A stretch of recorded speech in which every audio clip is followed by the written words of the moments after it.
O'zbeklar Yevropada.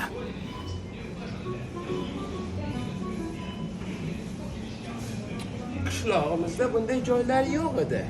Lekin bir kun kelib o'sha qishlog'imizga xuddi shunday joylar ochamiz. Tarvuzlarni qarangiz. Sotik ekan bu. Mirzashoniki bo'lsa kerak. Allo. İspanya'nın ovozi kelyapti. Biznikilar boshida kesardi, bu oxirida kesyapti. Oxirida kessa nima bo'ladi deyshandi. Tuxumlarni olgan holda biz o'z sayohatimizda davom ettiramiz. Eshakka bering. Mana biz endi o'z yerimizga kelib qoldik. Mazza qilib, maroq bilan. Oh my god. Shake, shake, madam, shake. Madam, shake.